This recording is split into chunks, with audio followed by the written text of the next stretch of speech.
and welcome in. It is Friday night, 10:05 here on September 15th, 2023, or judging by tonight's episode of SmackDown, maybe it's 1999 again, or 2005, or somewhere in that vicinity. A lot of big names, a lot of big stars showing up tonight.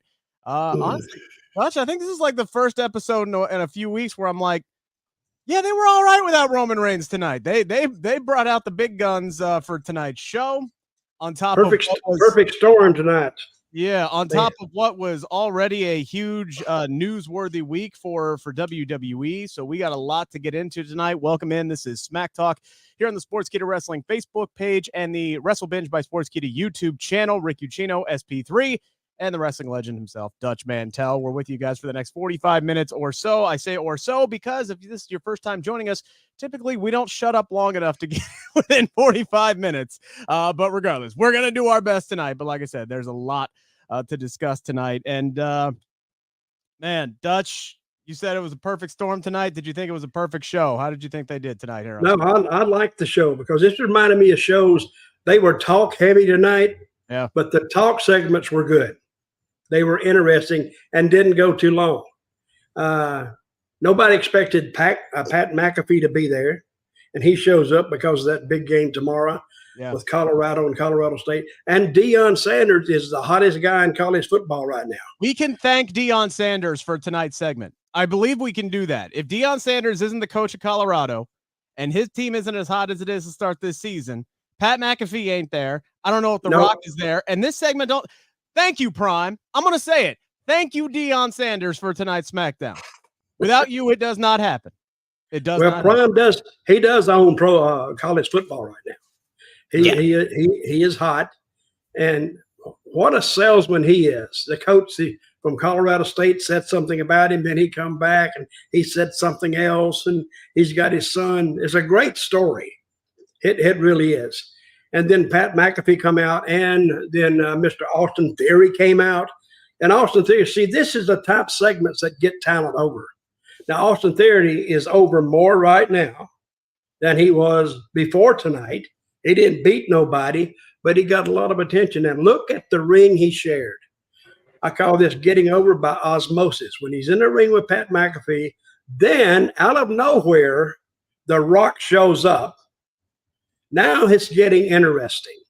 So I'm gonna be really highly interested in to see what this segment did.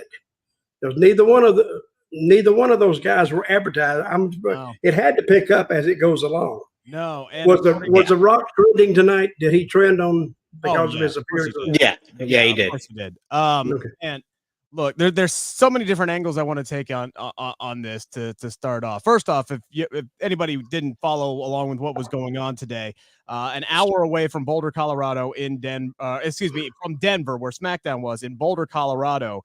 That's the site of a big football game tomorrow, which means College Game Day's there. Pat McAfee did a show live from Boulder today, and The Rock was a guest on his show. Now, The Rock made some headlines today by saying basically his match with Roman Reigns was locked in for WrestleMania 39, and then they just couldn't agree upon how to make it as big as possible. I believe I'm paraphrasing there, and he left the door open for WrestleMania 40. So that obviously got a lot of people talking.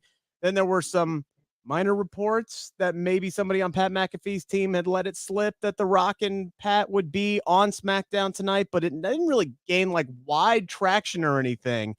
But when Pat came out to start the show, man, you had a feeling that things were going down, and that's when everybody started to tune in. This segment was not involved on the internal run sheets, according to Sean Rossap from Fightful.com.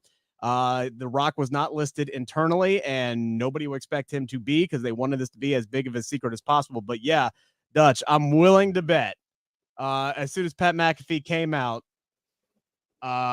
people tuned in case The Rock showed up. And then the second SP3 that The Rock's music hit, you knew everybody our age was texting all of our friends and saying, turn Fox on right damn now. I texted my sister, who's not even a wrestling fan, but she's a Rock fan. Like that that's the difference. That's the difference. And that's why today I've been on my hill that I'm willing to die on, and it's saying Cody, learn a different language or go to a different promotion if you want to finish your story at Mania 40, because the biggest match WWE could give us is The Rock versus Roman Reigns at WrestleMania 40. If this man goes on ESPN, what was it, Game Day, whatever it was Pat McAfee's show. Like that's Pat McAfee show. All the people who watch this Pat McAfee show is seen all over the place on different platforms. He went on there and made a new story. He took the news headlines from Jade Cargill. Jade Cargill had the news headlines for 2 days, and we're gonna be talking about that. Her leaving AEW for possibly WWE, and now that's completely buried in the headlines. So The Rock returned on SmackDown, and the fact that earlier today he said, I'm open to WrestleMania 40. If he's open to it, then what the hell is stopping everybody? Unless it's The Rock, he's gonna pump fake again.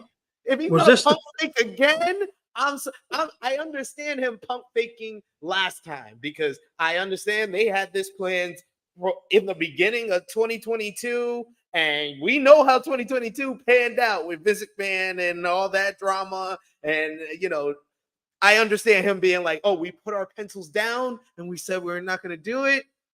Okay, WrestleMania 40, everything is on the bloom right now for WWE. The story makes sense. Philly was the first ever time he main evented a WrestleMania back at WrestleMania 15 against Stone Cold Steve Austin. The whole story with the Bloodline. This is something that it needs right now. So, was this the first show with Endeavor? Yeah. Yes. Yeah. Minus NXT on Tuesday. Minus NXT on Tuesday, because that was like hours after the deal became official. But yeah, this was the first main roster show with Endeavor. So Endeavor looks at this show and they said, damn, we made the right decision. Listen to those people. Look at the coverage we're getting. So and that's why I called it the perfect storm coming together all at the same time.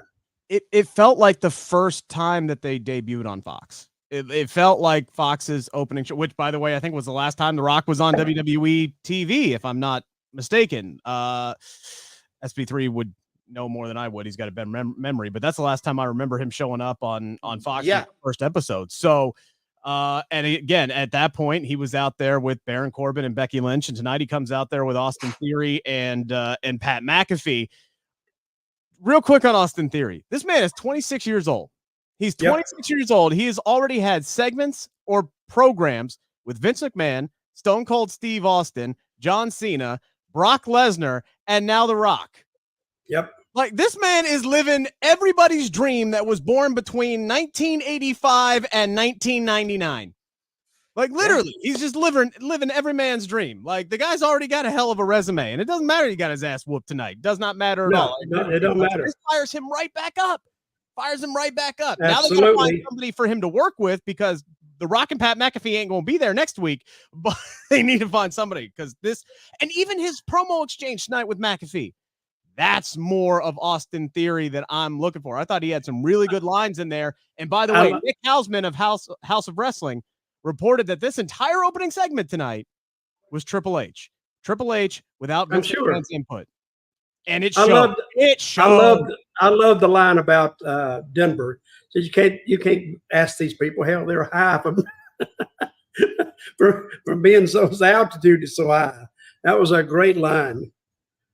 But I love the show. This reminded me of a show back years ago when the people would complain there's no wrestling on it much, but it was talk heavy and was interesting.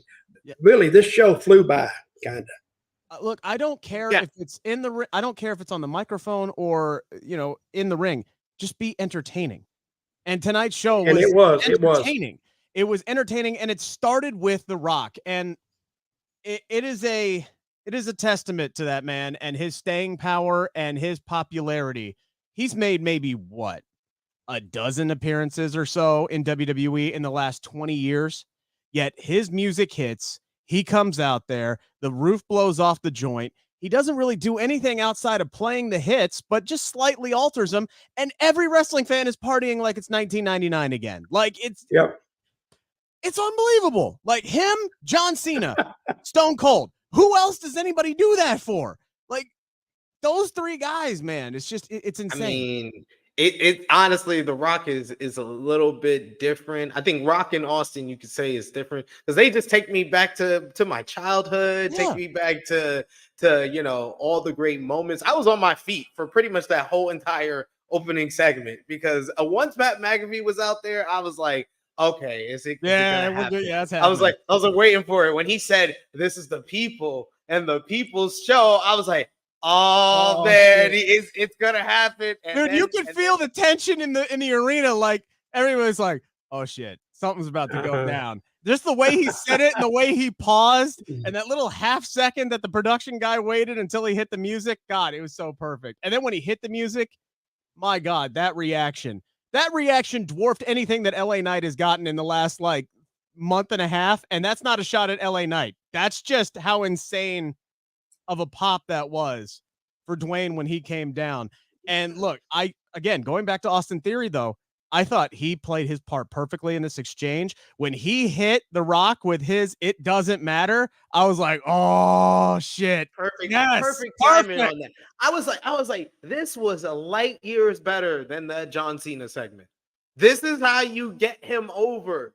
This is how you get him over. And he didn't tear him down. Rock talked to him like he would have talked to any other heel. Yeah. So it just put him on the same level of any other heel The Rock has exchanged with. And he got to use The Rock's line against him. So yeah, like this was so much better. This was the best segment that Austin Theory has had. Austin Theory had a better WrestleMania matchup with Pat McAfee than John Cena.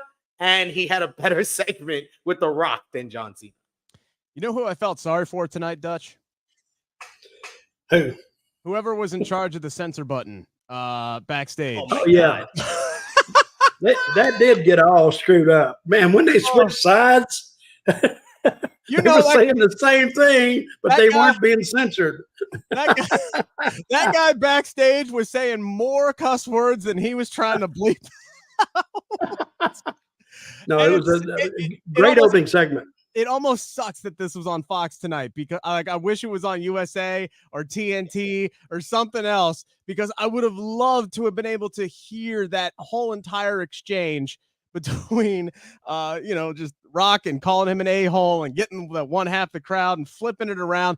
Pat McAfee, after insinuating that he was high, if he wasn't smoking weed before the show, by the way, he was high on life during this entire segment. And when they were talking backstage afterwards, they're right. That crowd would have done that for 2 straight hours. They could have cut the entire show and I would have watched it. I would have watched the whole damn thing, SP3. Folks, I saw Pat McAfee's eyes. He was high. He was definitely high. Once he said it, I looked at his pupils and I was like, yeah, he's high.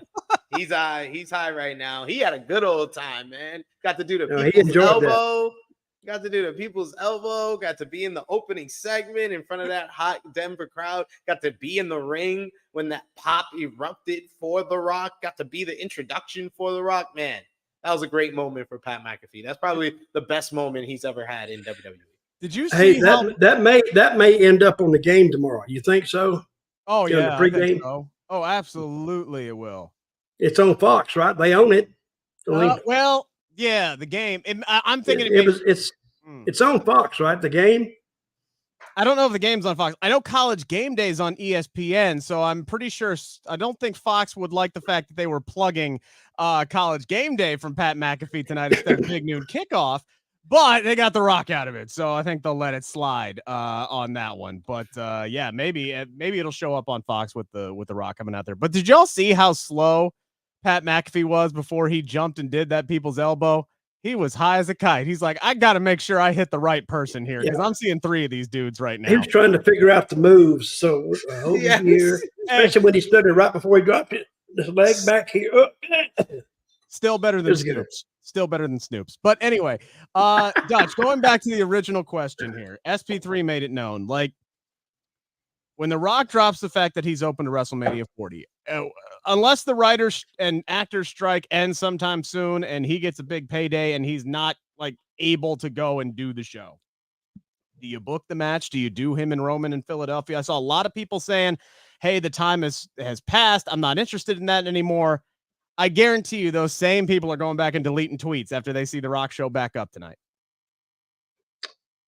Now the question is, what does he do? Do you book Rock and Roman? Do you book Rock and Roman at WrestleMania 40 if you can? Oh yeah, hell yeah, anybody would. I mean, you could take a deaf, blind man that's been dead 2 years, he'd still book it because they're gonna. I mean, what else you gonna get bigger than that? Nothing. So go with it. If they announced it tomorrow, he'd sell out by. If you announce it right now, he'd sell out before 3 o'clock in the morning. Yeah, they don't really have that many tickets left. They sold like 95,000 between both days on like the first day that tickets weren't available before a match was even. That's how hot a WWE ticket is right now. Jesus. Tonight's show in Denver, by the way, according to Sean Rossap, was the highest grossing ever in WWE in Denver history. They had 14,000 fans in there tonight. So, and they got a hell of a show. So the other question becomes, poor Cody. What do you do with Cody at this point? Oh boy. Suddenly he's hey, hard times, buddy. Away from the island of relevancy on this raft he's been stuck on since WrestleMania 39. Well, at least he's elevated EW, so he doesn't have to worry about that. But he'll know he'll get a chance sometime. But I feel like the backup's got to be him and Rollins, right? I feel like that's the backup, him and Rollins for the World Heavyweight Championship. Yep, probably. You don't drop Cody in the middle of Rock Roman, do you? You don't make that a triple threat, do you? No, I wouldn't do that. That's an awful idea. I'm just throwing things out there. Don't get hasty at me. I'm just throwing things out there. No, I'm just saying. I told one of my good friends that's an awful idea. I don't think that's a good idea. That is a bad idea. I hate three ways anyway, because you're bringing The Rock back first time. When's the last time he was on a WrestleMania? Last time he actually wrestled a match, was Cena, right? WrestleMania 29. My first ever WrestleMania I was there live for. Not counting the squash against 10 Eric years Rowan. ago. Yeah, 10 years ago against And Cena. you can't pass that up, because if I was a fan, I'd say, what a triple. I would be kind of a little pissed off about it. After all this, we were not going to get Rock and Roman. There's going to be some people that be like, we already saw Cody and Roman. Cody had his chance. His time has passed. See, I started that argument on Twitter today when Rock Cody, had his you're old news. I was like, get the hell out of here. Your time has passed. We missed the vote. We wish you the best. Sorry. Yeah. You know, they said the bloodline is only in the bottom of the third. Maybe right now it's in the top of the fourth. I don't know. You gotta. I think it's in a rain delay moment. But Cody's whole finishing the story, folks. We're only in the bottom of the first. Yeah, we're only in the bottom of the. Yeah, the innings are back. Story to tell. Actually, yeah, we were in the third. Now we backed up an inning or two. Now we're in the first. So wait your turn, Cody. Get over there. Hard times, baby. Look, and I get I get the joke what Ozzy's going for here, but it does matter what they do with Cody at WrestleMania next year, because he still is one of your most over dudes, and that's going to be the interesting thing. If you work Rock in there with Roman, now all of a sudden you got a backup of baby faces that you got to figure out what to do. You got to figure out to do what with Cody. You got to figure out what to do with Seth Rollins. You got to figure out what LA Knight's match is going to be, and we'll talk about LA Knight tonight because he made look he's got a date with Roman sometime soon, so we'll talk about that. But yeah, man, if The Rock takes one of those guys places, what do you do with Gunther? I mean, are you moving him up the card? So it's really going to be interesting to see what kind of trickle down Dutch this has in the rest of the card. If Rock takes this spot that everybody had earmarked for Cody, well, now what do you do with Cody? They don't even know what to do with Cody right now. He's been after he beat Brock Lesnar, he has been stuck in Judgment Day purgatory. He's facing Dominic Mysterio on Monday. No disrespect to Dominic Mysterio, but what the hell are we doing with Cody Rhodes? Well, if you put Cody Rhodes in against Roman, he's already lost one time. You'd have to switch the title then. You would have to. Because by that time, Cody would he'd be deader than 6 o'clock.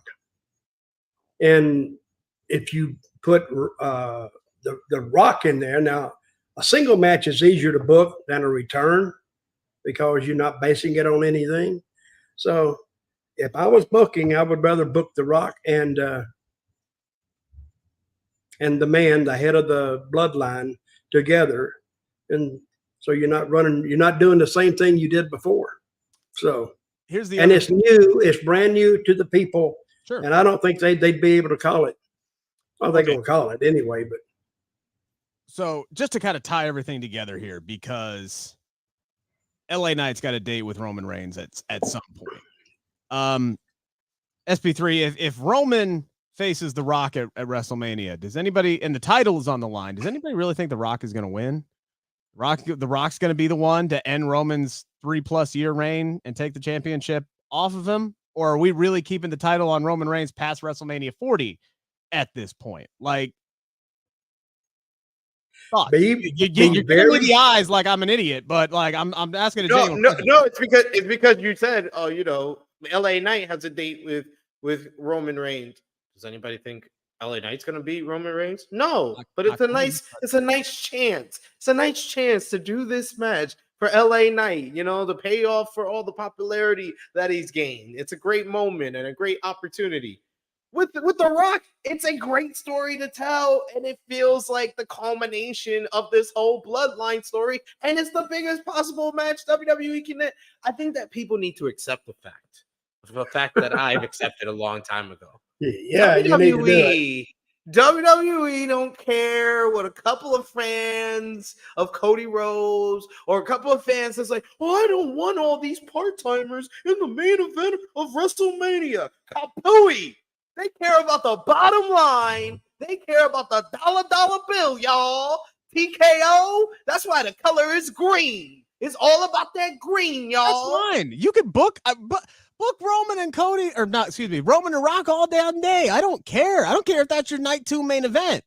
Does it need the WWE Universal Championship involved in it? Yes. They have said this for years to us, that they think the title adds more importance to the story and makes it the main event of WrestleMania. That not only is it a story about these two iconic figures that are trying to fight over, the power of a family, the symbol of that is not a lei, it is the championship that one guy has had for 4 years now.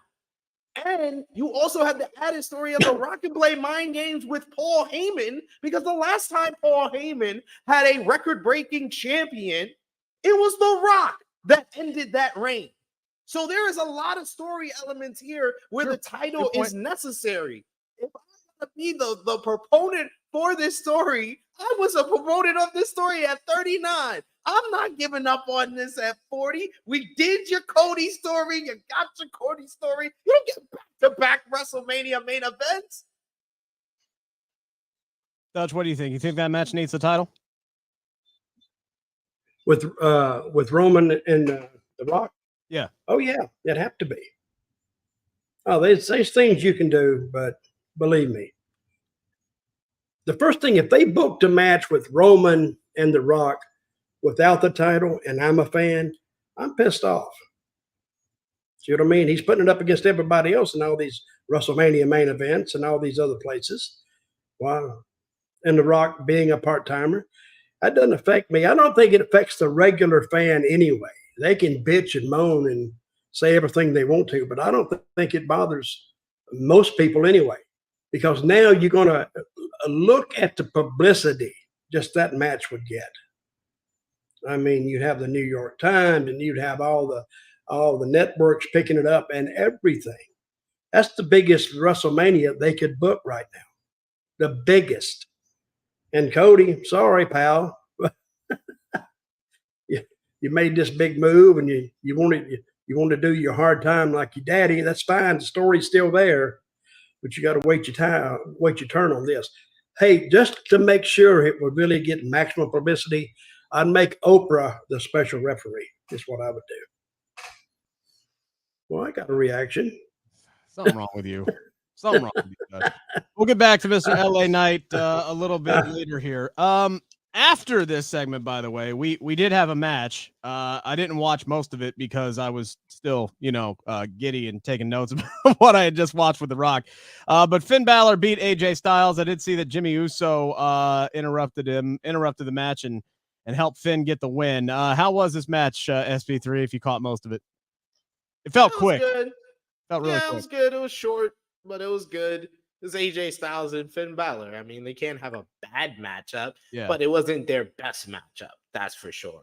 And the finish was kind of wonky. It was a regular kind of TV finish with a distraction to get the win. There wasn't anything to write home about as far as the wrestling on the show. Like Duck said, it was mostly about the promos on the show and setting things up and just presenting the two of the biggest stars of all time were on bookended the show. So everything that happened in the middle, it's kind of like we can like skip over a couple of stuff and make it to that 45-minute mark today. Yeah, I was gonna say because it felt like a lot of these matches got cut short. I feel like there was a plan A script. Yeah, the first segment went long. Oh, of course it did. Of course, and it always does. Every time The Rock shows up, he goes off script. He does something like get in the crowd to call Austin Theory an asshole. Do this. Every time a member of that Bloodline family kicks off the show, they go long. It don't matter if it's The Rock. The Rock is something we haven't seen in 4 years. It seems that Anoa'i family, anytime they open the show, they go long and people get their time cut. But after this match, before we get a backstage interaction between Finn Balor and Jimmy Uso, which I thought was interesting, we see The Rock and Pat McAfee talking backstage, and then John Cena shows up. This was just one of those, chef kiss moments, just making an opening segment even that much more special, making the show overall that much more special. Just seeing John Cena and The Rock face to face on SmackDown in frickin' 2023. And the crowd losing their mind. And after everything, all the bad blood, all the bullshit that these two have said about each other, they just smile and they hug. Dutch, I mean, I was touched. It was nice. I actually got a little bit of a tear. I don't believe a word you just said, but stop it. I was emotionally affected by it. So yeah, that was and he said, "Welcome back." Yeah, welcome home. To the fan, welcome back means he's going to be here a while. I mean, welcome back. Okay. And they put it all behind them and let's move forward. I thought this show was, like I said, match light and talking heavy, but I enjoyed it tonight. And it kind of moved too. Yeah. No matches were too long and the interviews meant something. So, and this is a good thing for Fox to see, a good thing for Endeavor to see, good thing for the fans to see. It was a perfect, to me, I don't want to put WWE over too much, but it was their best show in a long time. And it reminded me of some of the shows they put on back in the years ago when they were doing those massive ratings. They would always, every time you would pick up something and read about it, they didn't have but 3 matches or whatever, and they talked forever. And that's when the first segment would go long, but they still turned those numbers, and that's all anybody, like Sid says, when you're turning the numbers, that's when the money's coming. SP3, we were transported from the opening segment from 1999 to 2012 in one quick little match and one commercial break here with The Rock and John standing there. And I like The Rock just kind of calling Cena out for smiling because Cena did crack first as they were staring face to face at each other. But it was just, I don't know, man. This is just a cool thing to see tonight. Yeah, it just gave you just the nostalgia. Like I said, the opening segment was kind of like a fun ride of nostalgia with The Rock being there and interacting with McAfee and Theory. And then you got a fun bit of nostalgia, a callback to his last kind of major run in the company with him going face to face with Cena and kind of embracing one another. And I love McAfee being like, a guy I can't see is behind you. That was a nice little bit that he did there. So yeah, this was just a nice little moment to add on here. I would have liked The Rock interacting with maybe like Jimmy Uso or Paul Heyman or Solo Sikoa, but I'll take this. I understand what Aubrey's saying here. Missed the boat with LA Knight versus The Rock. I don't know. I would not be surprised if LA Knight would have been like, no disrespect, but I got enough people calling me The Rock. I don't need to be on the same screen with you at the same damn time. Like, I would not be surprised if he said that, truthfully. After Rock and Cena hugged it out. We get Finn Balor and Jimmy Uso talking backstage, and all of a sudden now we get Finn Balor making his pitch to Jimmy to reunite with Jay and be a part of the Judgment Day again. He says that there are no leaders in the Judgment Day, meaning no Roman Reigns to deal with. And look, Jimmy looked like he was considering it here, Dutch, which is making me wonder, because we're sitting here wondering what exactly is the story with Jimmy Uso? What's going on here? Maybe the story is he's simply, after getting punked out his first night by himself over and over and over again, he's looking for any kind of backup, any kind of family, any kind of support system to keep him from getting his ass whooped, which is why he ran back home, why he ran back to daddy and ran back to his brothers and sisters, because he didn't like being out on his own. Now maybe he's considering joining Judgment Day because, hey, there's a support system there. Well, if he's looking, I'm confused on the whole Bloodline story. If I'm just looking at it, I don't know what they're doing. When they pull it together and make it make sense, then I'll get more with it. But yeah, he is kind of torn. He doesn't know. He has offers. What's he going to take? So, but that gives creative time to think about the centerpiece of it and where this is.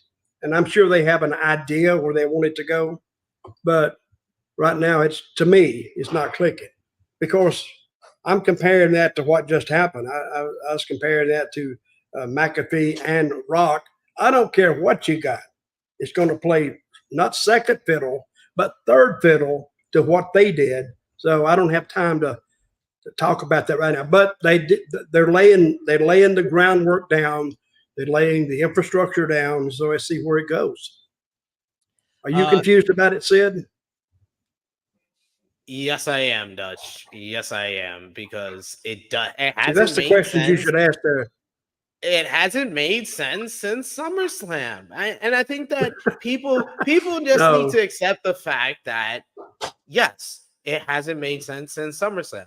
Yes, WWE can build it back up, and it can be as great as it was, but they also need to accept that right now it's a victim of its own success and quality.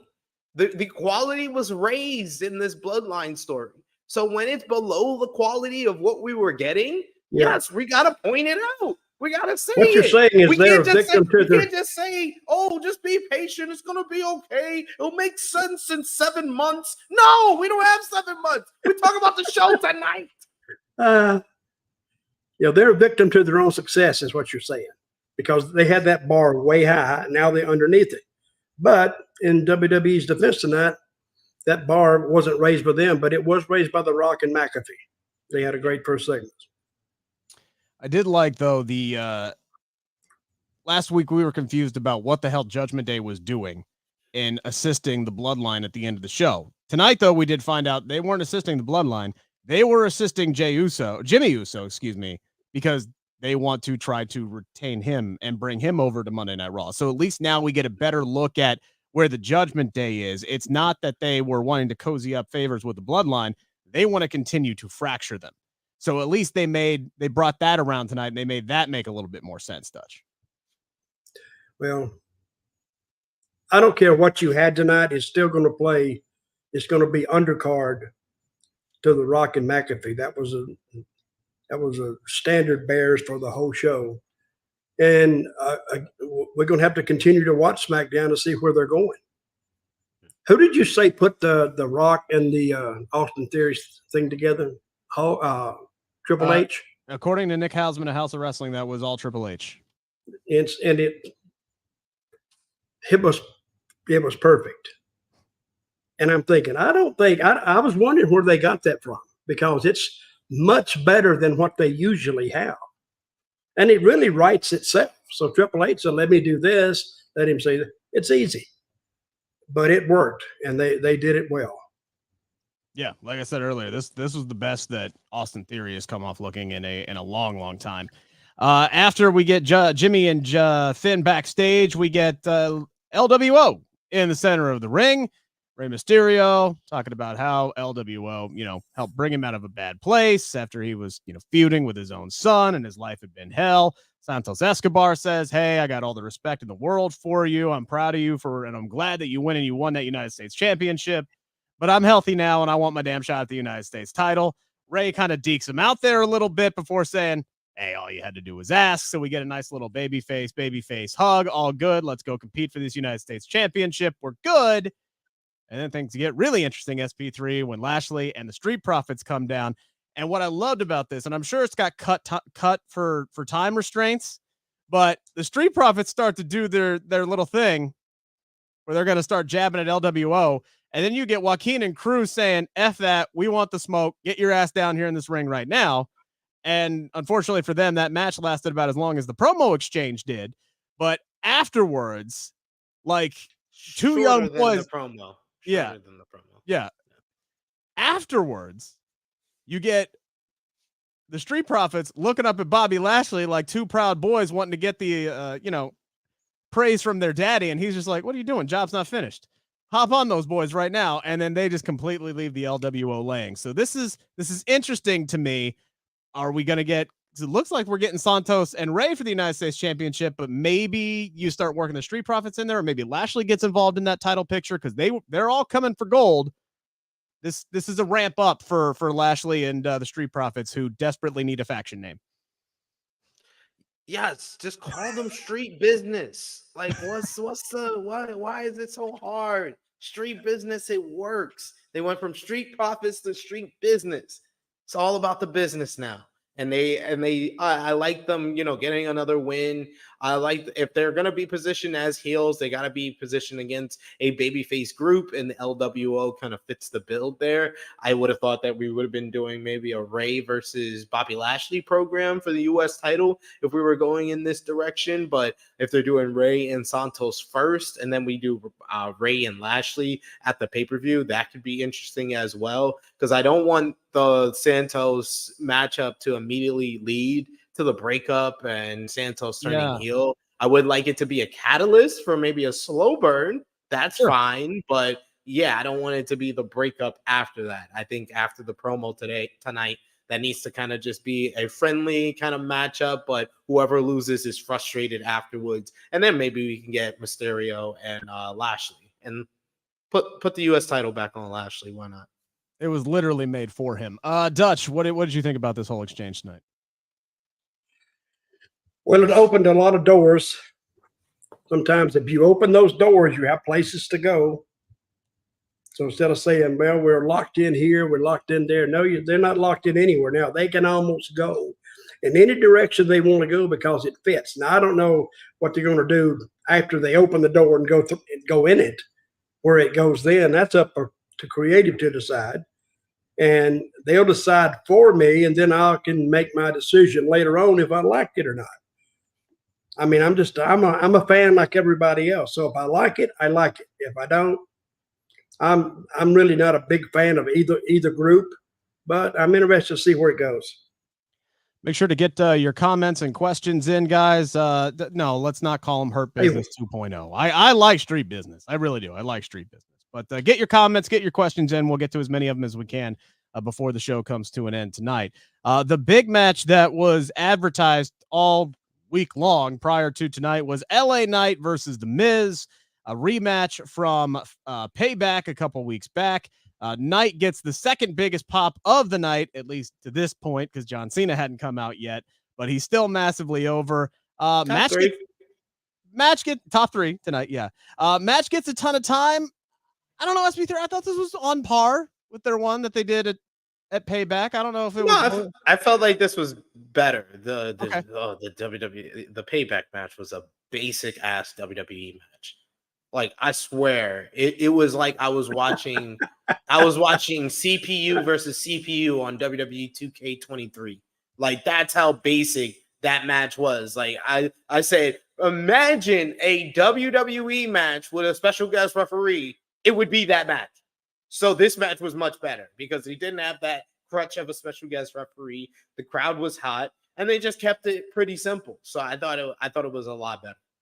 Now, granted, I was in the live crowd at Payback, so my vantage point of it, my experience of it was vastly different than yours. So maybe that's where I'm coming down here a little bit. Dutch, what did you think of this matchup tonight for LA Knight? Who gets the win with blunt force trauma?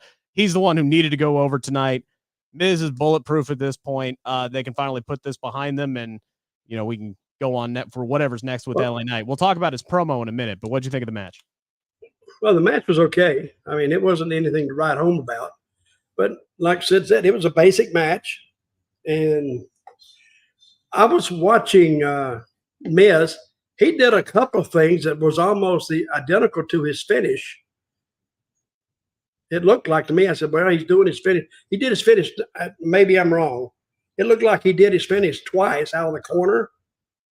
And he didn't get and the guy kicked out on two. And I went, why would you do something even similar to you? I don't know. I don't get it. I'm not a big fan. I'm a fan of LA Knight. I'm not a really big fan of Miz. But he does make you want to punch him. He is a good heel. You want to slap the living shit out of him. And he's doing his job. So people sitting in the audience said, I'd like to just beat the living hell out of that. And he gets that type of heat. He does. And he's irritating as hell. You just want to beat the crap out of him.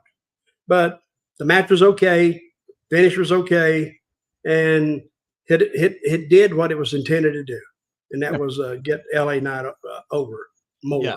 And honestly, it was a finish that I was praying for, because the last thing we needed was some kind of shenanigan BS, and then them set up another match between these two at Fastlane in a couple of weeks. So this is over. It's done. LA Knight then gets on the horn afterwards, SP3, and this is when things get interesting, because he puts all of the top champions on notice. He says Gunther, he says Rey Mysterio, he says Seth Rollins, and then he puts some infatuation on Roman Reigns' name. And then we cut backstage and we see Paul Heyman and Solo Sikoa watching LA Knight cut this promo. And Solo's like, let me take care of this fool. And Heyman's like, no. That order's got to come from Roman Reigns. We got too much other stuff going on right now. Your brother is causing all sorts of messes right now that we're going to have to go and clean up, whether it's with John Cena or anybody else, the Judgment Day. We got all this other stuff before we can worry about whatever LA Knight is doing. And Solo's like, well, I'm going to end all this BS tonight. We'll get to the closing segment. But LA Knight versus Roman Reigns is coming like a freight train. Like, they laid the seeds earlier. They made the subtle little hints. It's happening. It's just a question of when. We get the report today that Roman Reigns' next match is not going to be until November in Saudi Arabia. And then after that, you would have to assume either Survivor Series or the Royal Rumble after that. Going to be interesting to see how they continue to build up LA Knight and when that match does take place with Roman. Yeah, I think they kind of laid everything out for their premium live events especially after tonight, where Roman Reigns, you're not going to see him until Crown Jewel, like you said, because of the Wrestling Observer newsletter report. So that'll probably be AJ Styles. Then you do Roman defending the title at Royal Rumble. That's probably LA Knight. And then WrestleMania. Sorry, Cody. It's The Rock. Hard times, baby. Hard times. Baby. Bloodline Judgment Day at Survivor Series? I think they do Finn, Damian, Dom, Solo, Jimmy versus Jay, Kevin Owens, Sami Zayn, Cody, and Seth Rollins. Yeah, I could see that. Yeah, I could definitely see that. Yeah, for sure. If they do a War Games or a Survivor Series matchup, I could see them doing that. Dutch, here's my question for you. LA Knight is on this rocket trajectory right now. They already are teasing him getting a WWE Universal title opportunity.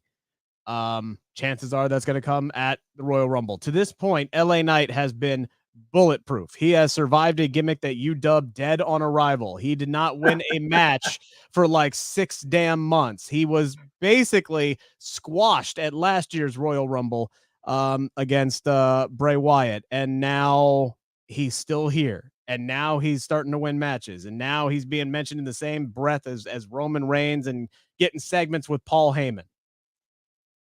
Roman Reigns beat LA Knight clean at let's just say the Royal Rumble. What does that do for his momentum and his trajectory, and does that hurt him? Damn sure doesn't help him. Let me say that. See, wrestling booking, you can get somebody so hot. It's more delicate than it is when you're trying to heat them up. Because if you can make a mistake trying to get a guy heated up, because he's not on that top tier yet. But when he gets up there and you disappoint your people, if he's going to lose, that could be that is not good at all. Because when you get them hot, you want to keep them hot, and it's one of the things in booking that you just have to live with. So, I mean, we've seen the run-ins, we've seen this, we've seen that. They have to have something different, especially with a guy like LA Knight that got hot just by the crowd. Not they weren't trying to get him hot. Yeah, that's their choice. That's their choice. They picked him.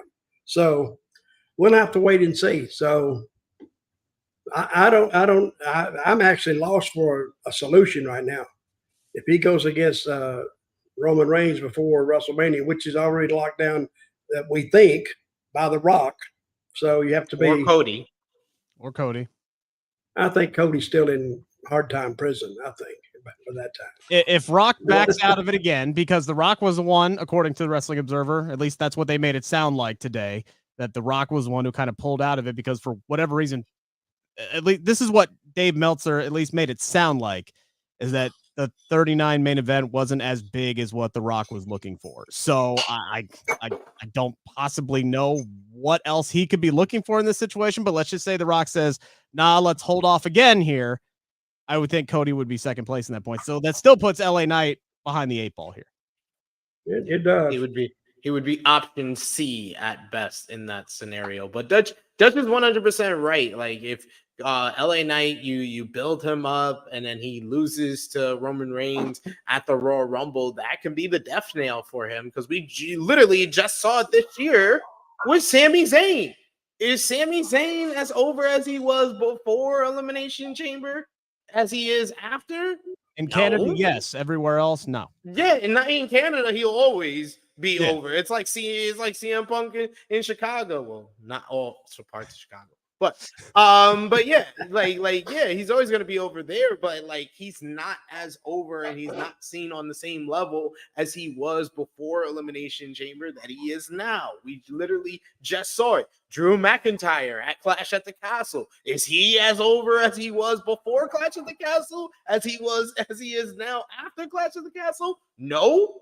And the whole thing that is the scary thing, that if Rock is not the option at WrestleMania 40 and that it is Cody Rhodes, my whole issue and my whole big question has been, is Cody Rhodes going to be as hot as he was before WrestleMania 39?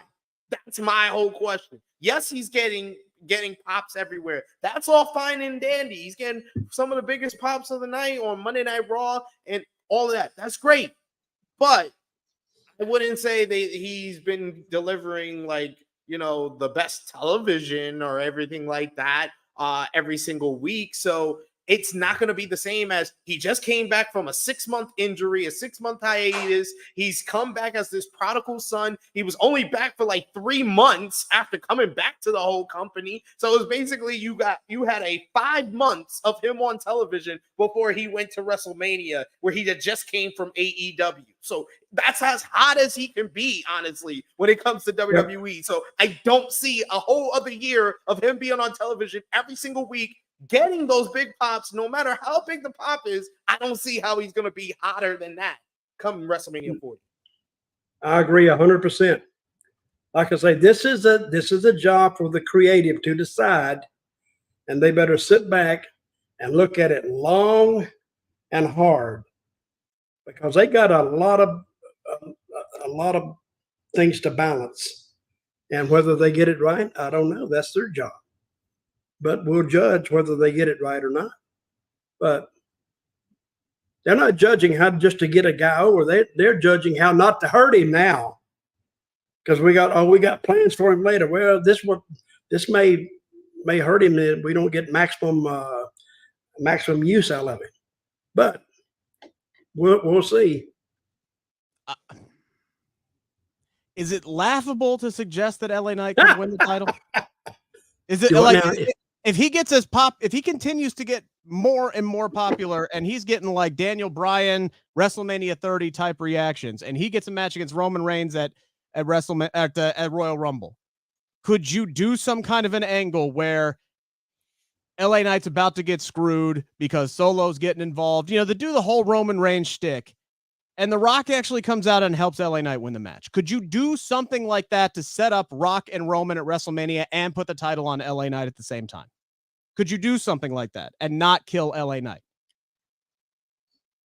Well, you could. You can do anything. For LA Knight? What's the match for LA Knight at WrestleMania? Whoever you pick to win the Royal Rumble. Gunther, I don't care. Pick somebody. But no. like that's the key. I'm just with this here. SP3.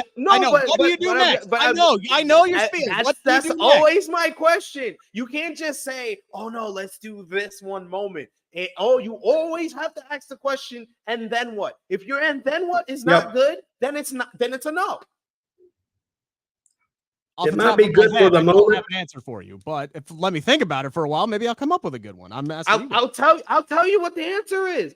There is no answer. So no, LA Knight's about beat Roman Reigns at the Royal Rumble. There's no matchup really. Come on, let's be honest here. LA Knight, I said it last week. I said it a couple of weeks ago.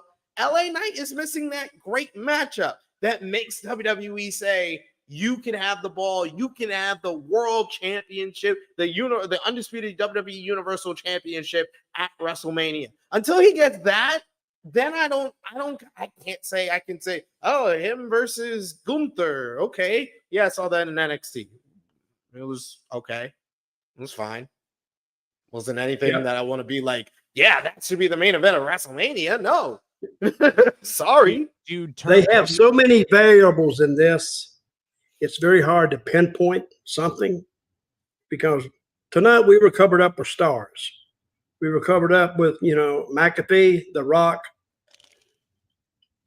and that took precedence over everything else. Cena, that took precedence over everything else. So if you can try to compare this bunch to what we had, it's a tough decision to make. It helped the guys who were in these segments with them, because it made them look like stars. But for them to go off on their own at this point, that'd be a tough road to hoe. And they're doing good. They're doing great. When I hear on the road, on their house shows, they're doing good. They're doing good on the ratings. So things are looking good. So I don't think they want to outrun themselves right now. And they're like us. They say, what now? That's what? That's a what? That's a good shout. LA Knight versus Stone Cold. That's a good shout. Not for the title. Not for the main event. The thing about that question is, and then what with LA Knight if you haven't beat Roman Reigns, right? It's hard to decipher because we're sitting here now in September. The Royal Rumble's not to the end of January. We don't know who's going to be hot. We don't know if some kind of natural occurrence is going to happen that's going to turn a popular babyface heel. Like, does the crowd start to turn on Cody to the point where you could turn him heel and then do Cody versus LA Knight for the WWE Universal Championship at WrestleMania next year? Always a possibility. Hell, SP3, we don't know who's going to be in the company come January because there are contracts over in AEW that are expiring. Could CM Punk be in WWE by then? That would throw a monkey wrench into everything. Cody, that's how you finish the story. You face CM Punk at WrestleMania 40. CM Punk versus Cody Rhodes, The Rock versus Roman Reigns, Jimmy versus Jey Uso, Becky Lynch versus Rhea Ripley. That's how you sell out Lincoln Financial Field, folks.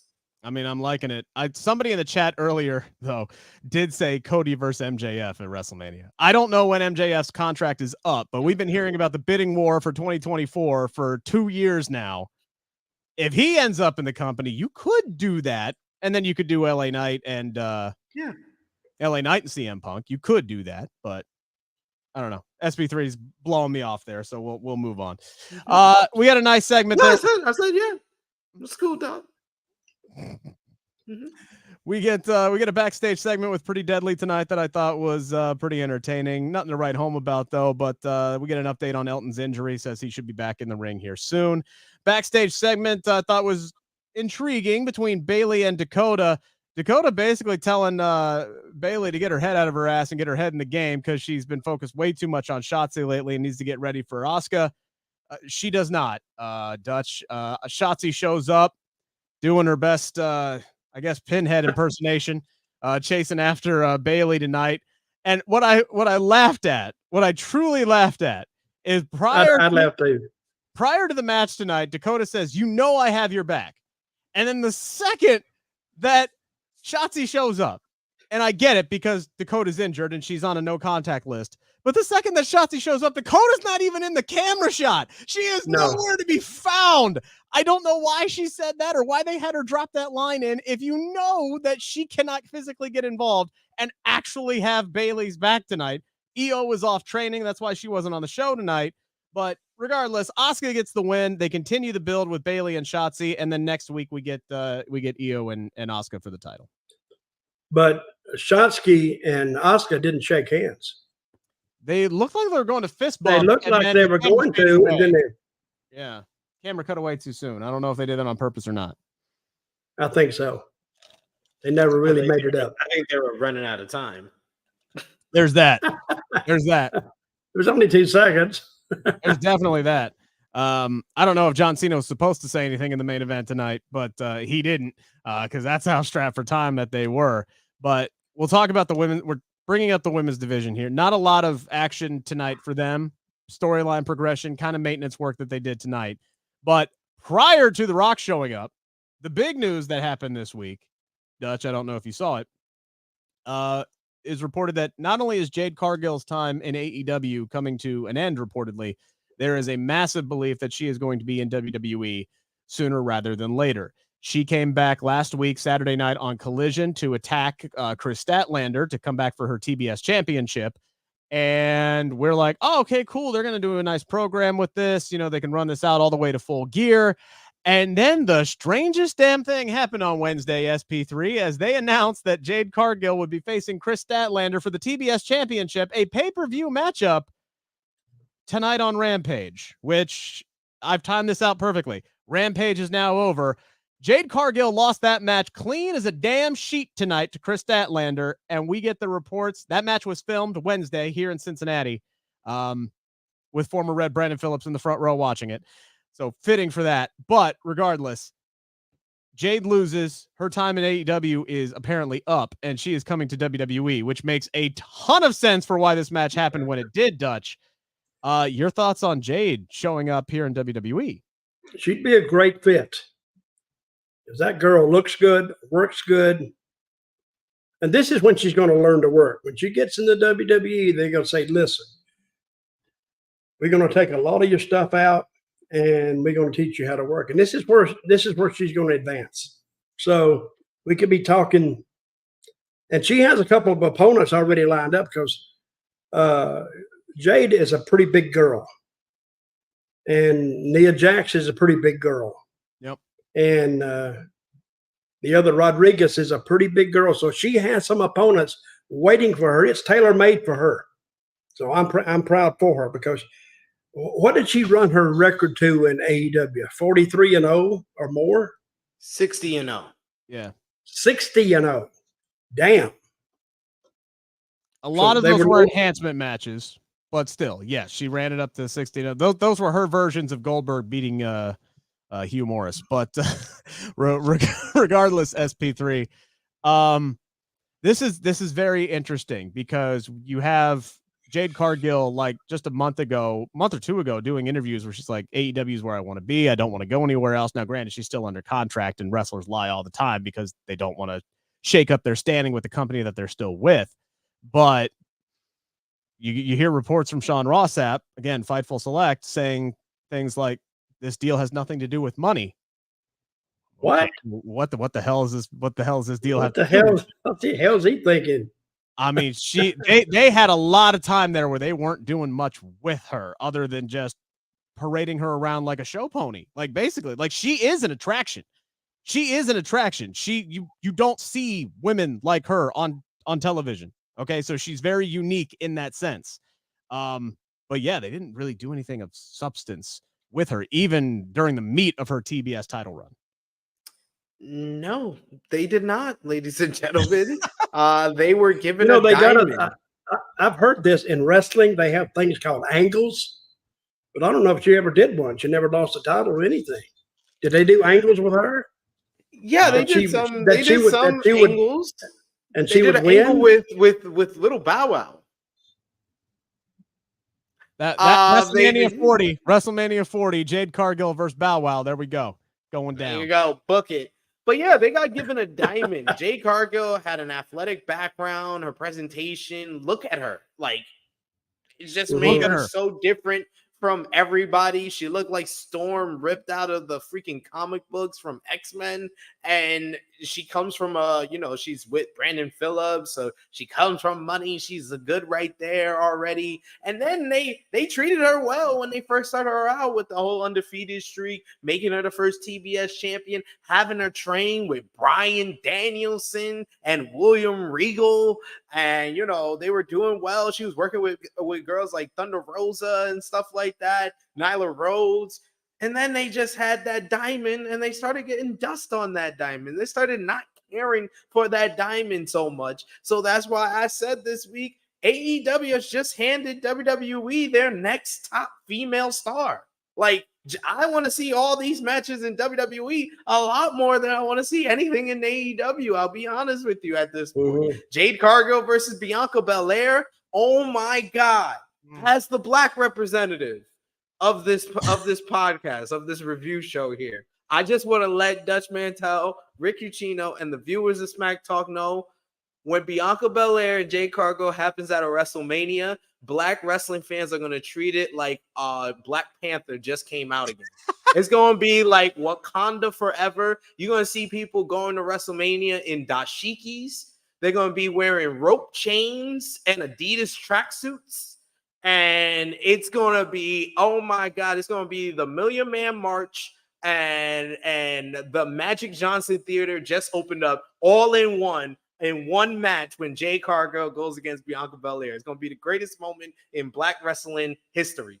That might happen at WrestleMania 40, to be honest. I have never heard a rant like that before. I'm going to have to save that and play it back. SP3 it was good. Funny. It's funny.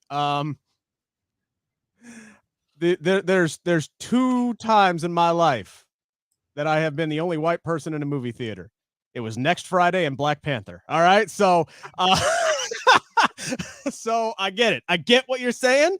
And I agree with you. That was an experience watching Black Panther, man. It was an experience just soaking in the reactions and the culture of everything. So I get it. I get what you're saying. I mean, I don't get it, but I get where you're going to. You know what I'm saying? But yeah, man, sign me up. Because right now, if Rhea's going against Becky, I don't know what Bianca's match is, unless it's Charlotte, right? Unless it's Bianca Charlotte, unless that's what they're working towards for WrestleMania. It seems like they are kind of working towards that because they didn't give it to us. Yeah, but you know what? Bag that right now because Jade versus Bianca's better. I mean, I'll be honest with you. Jade Cargill coming to NXT and beating Becky Lynch for the NXT Women's Championship doesn't seem like that bad of a thing to come into the company with. If her signing is imminently, like PW Insider reported, I think that's the move. Do you think she needs to go to NXT? I think she needs a little bit more grooming and developing in the ring. What do you think, Dutch? No, they can make that a big deal and then take whatever they do down there and bring it to the main roster. I mean, tell the story there and then go back and how WWE, they're great at putting things together. Oh my God. All those outtakes and everything, and they can put it all together. Now she comes in and the people that don't know her don't have to know her because WWE is going to make her. And then when they do what Sid said, she's over.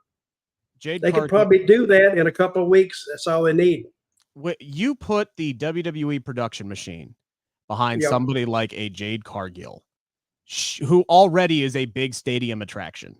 I mean, what more could you ask for? That's Derek Jeter in pinstripes. Like that's the perfect match. That's exactly what you want.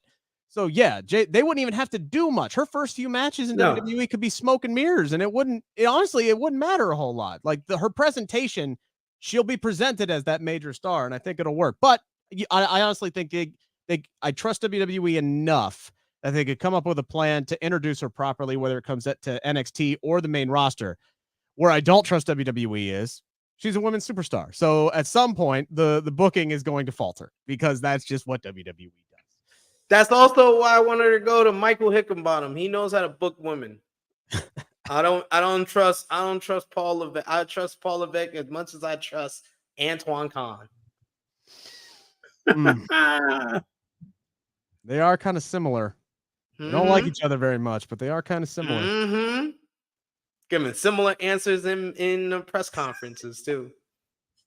Making up numbers. Let me ask you something, guys. Yes. You know what I miss in WWE right now? The original music. The original music. You see, when you had Stone Cold come out there, you had The Rock come out there. When you had and Cena come out there, I mean, the crowd would just immediately come up. Now the music is so generic for these new guys, and I think they missed Jim Johnson quite a bit. What happened to him anyway? What happened to him? Well, he got let go back in like 2013, 2014, and then they hired a CFO who did a great job with like the original NXT era, like the Sasha Banks theme, the Kevin Owens theme that we still hear to this day, Worlds Apart, the Sami Zayn theme that's so popular that was back, that came back this year. They came up with Nakamura, Bobby Roode. They came up with all that stuff, and then they got let go around like 2020, and they brought in Def Rebel, which is just like sounds like, oh my god, they are just they have made. I mean, the only songs I've liked so far is like maybe Gunther's. I've warmed up to that one. Roman, yeah, that one is really good. The new Jimmy Uso theme is really good, and the solo starts off theme. slow, but it hits, about 10 seconds in. Yeah. The solos theme is really good, but it's like few and far between with Def Rebel. Yeah. Okay. But I miss that identifying music. I haven't paid attention to the music since quite a while. Honestly, everything sucks to me anymore compared to what AEW does because they're shelling out the money for the commercial music. Like, and a lot of money.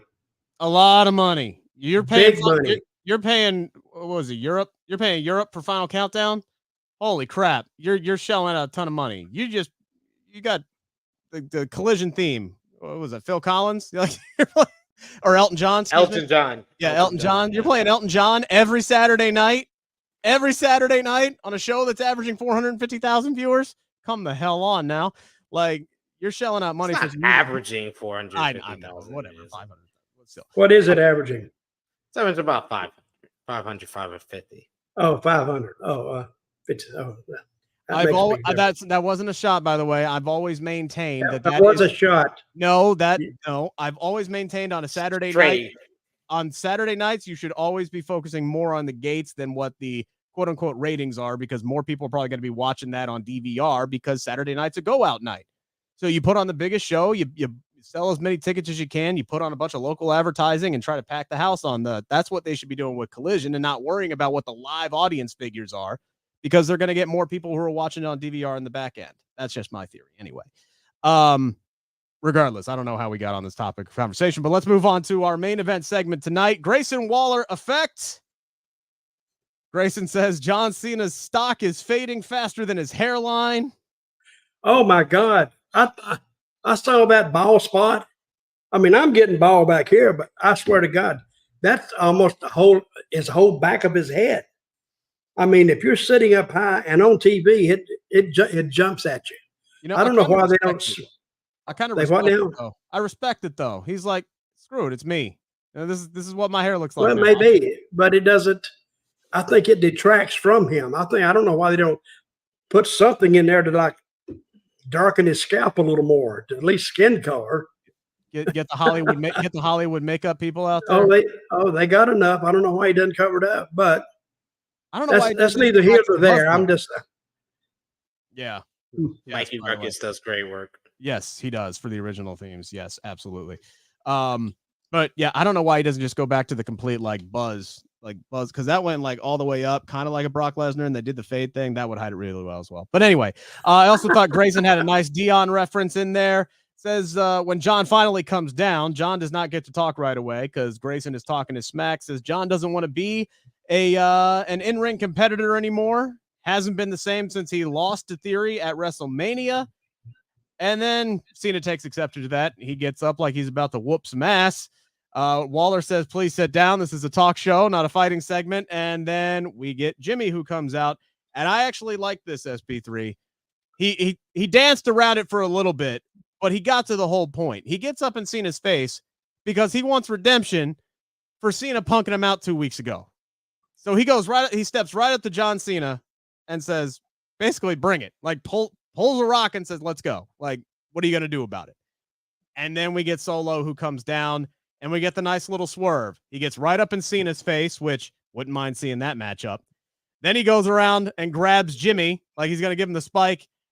And then he gives the super kick to John Cena. AJ Styles comes down and makes the save. That was probably the dark tag match, which I'm sure we'll probably get maybe a Fastlane this matchup. But regardless, overall, what did you think of the main event segment tonight? John Cena did not speak, which I think was probably done on purpose or maybe for time restraints. But you already had The Rock cutting a promo. You didn't need John Cena to talk tonight.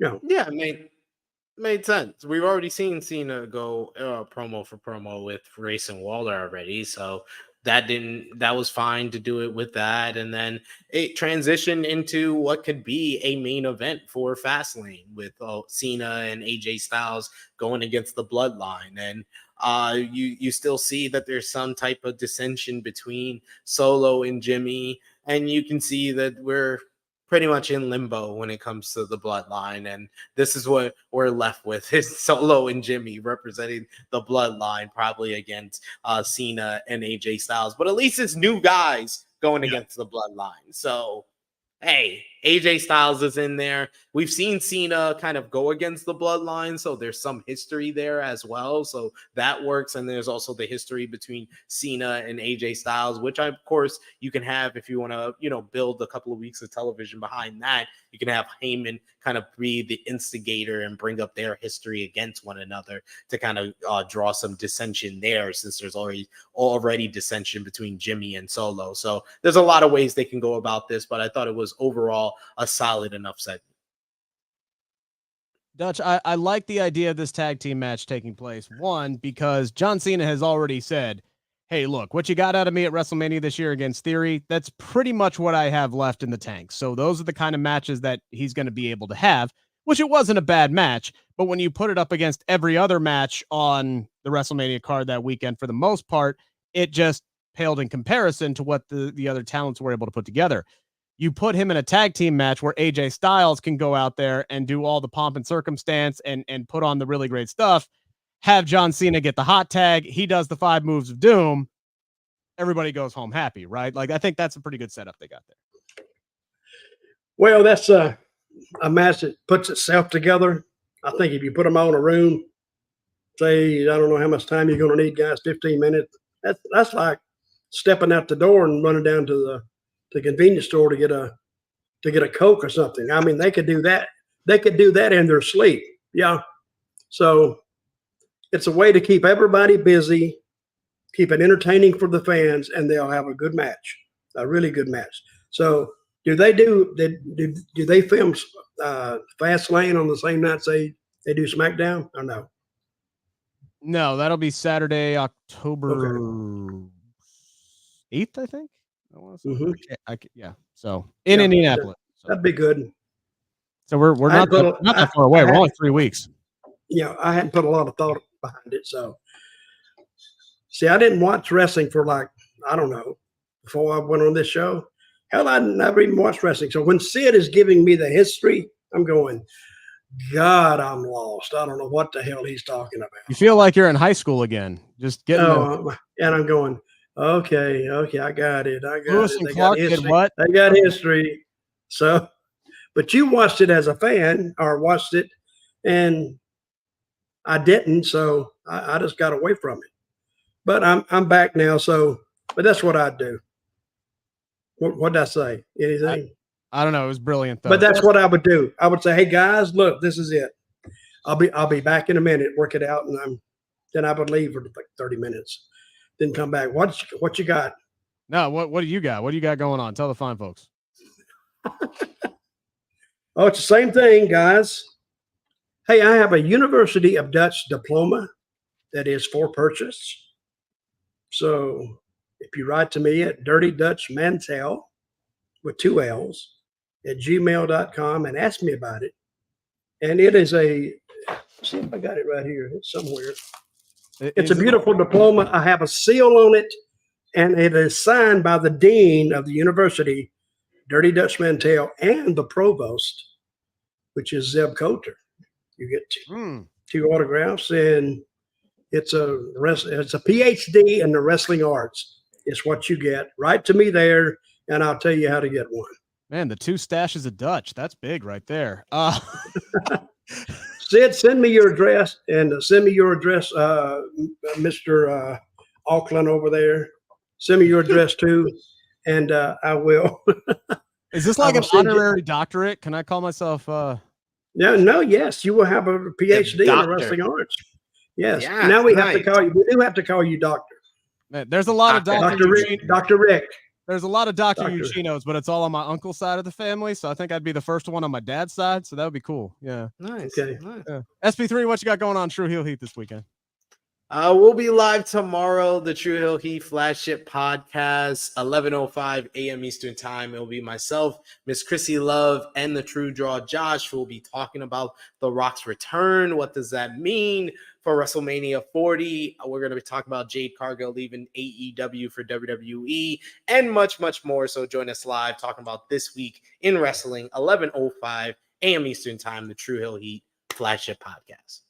Follow him on Twitter or X at True Heel SP3, him at Dirty D Mantell. Follow me at Rick Ucchino as it's spelled on the screen here. And by the way, check out my pinned tweet because this week I got to talk to Jon Moxley, ahead of AEW Dynamite in Cincinnati, which is typically what happens when they have a show in Cincinnati. I get to talk with him. So it's kind of an annual thing, but he had a lot of really great nuggets in there talking about, I mean, when a man drops the fact that he has like the arthritis of a 72-year-old man at this point, or at least that's what a doctor told him, that's just the throwaway line from this conversation with John. He had really, really great stuff to say about Bryan Danielson and Chris Jericho, Terry Funk, and so much more. So check that out. I also have a conversation. Did he knock anybody? Maybe Vince a little bit. Well, if he didn't knock anybody, Vince a little bit. If he didn't knock a bunch of people, I'm not interested in reading it or seeing it. Yeah, that tends to be the problem. He got to be negative as hell. He needs to say, screw this guy, screw that guy, and he tried to screw me and this all. And that's what I'm interested in hearing. Yeah, that's kind of why my interviews don't do well, because I like to focus on positive things. But anyway, let me ask you something. Who was the guy that allegedly robbed a bunch of podcasters? He's cast one or cast. His name is, I can't remember his name, but Cornette brought it out. Have you heard about that? No, if Cornette said it, no, I have not heard about it. Well, he had this podcast company, and they're owed like hundreds of thousands of dollars, and he's filed bankruptcy. He was late. So funny you hadn't read about that. I'm gonna send it to you. Sure, send it on. I'll yeah. I'm not bankrupt, and I'm a podcaster. I got an interview with Chelsea Green dropping on Monday as well. One half of the WWE Women's Tag. Tell her I said hello. Tell her I said hello too. And I'll check out my chats with Nick Wayne and the Best Friends over on the do it. YouTube. Do it. Follow us all on Twitter and have a hell. Oh, by the way, you can hear me Sunday on Sirius XM NFL Radio covering the Bengals and Ravens. So other than that, have a great weekend, everybody. We'll be back next week, 10:05 Eastern Standard Time, talking about SmackDown here on Smack Talk. Peace.